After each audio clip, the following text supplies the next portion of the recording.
ওই পিছনে পিছনে ওই পা ধরে টান দেন। হ্যাঁ, ভদ্রমহিলাকে জবাই করে হত্যা করা হয়েছে এই বস্তার মধ্যে তার যখন লাশে করা হয়। তো এই সময় আমরা যখন কথা বলতে যাই এই ভিকটিম পরিবারে কারা ছিল কি ঘটনা এই কথা বলতে যেয়ে আমরা দেখি যে এই শহীদুল ইসলাম যে ওনার মিসেস মরিয়ম তার আচার আচরণ সন্দেহজনক। তখন আমরা তাকে জিজ্ঞাসাবাদ করি। জিজ্ঞাসাবাদ করার পর্যায়ে আমরা এক পর্যায়ে তাকে ডিবিতে নিয়ে আসি। প্রাথমিকভাবে সে বিভিন্ন সময় বিভিন্ন ধরনের তথ্য দিচ্ছিল যে তার শাশুড়ি এখানে গিয়েছে ওখানে গিয়েছে বিভিন্ন বিষয়। এই কথাগুলো যখন বারবার তাকে জিজ্ঞেস করা হয় সে বিভ্রান্তিকর তথ্য দিচ্ছিল। তখনই আমাদের সন্দেহ আরও দৃঢ় হয় যে সে বাড়িতে সে আর তার শাশুড়ি ছিল, এখানে কোনো ঘটনা ঘটছে কিনা।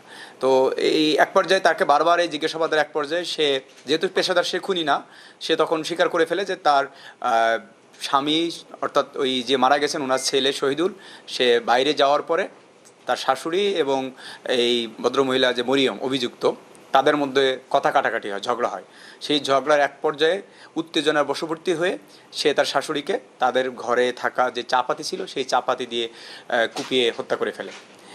তো এইটা হত্যা করার পরে সে আসলে বুঝে উঠতে পারছিল না কী করবে। পরবর্তীতে সে এই বস্তাবন্দি লাশ করে, বস্তাবন্দি রাখে এবং সেই চাপাতিটা ওয়ার্ড্রপের মধ্যে লুকিয়ে রাখে। সেই জিজ্ঞাসাবাদে সর্বশেষ যখন এই ঘটনাগুলো বলে আমরা তার এই বক্তব্য অনুযায়ী তার বাড়িতে আমরা তল্লাশি করি। তল্লাশি করে তার বাড়ির যে ওয়ার্ড্রপের ভিতর থেকে আমরা সেই হত্যাকাণ্ডে ব্যবহৃত যে চাপাতি সেটি উদ্ধার করতে সক্ষম হই। এটি আসলে অত্যন্ত একটা ন্যাক্কারজনক ঘটনা ছিল। পারিবারিক দ্বন্দ্বের মাধ্যমে যে ধরনের ঘটনাগুলো ঘটে মধ্যযুগে আমরা দেখতাম সে ধরনের একটা ঘটনার আবারও পুনরাবৃত্তি।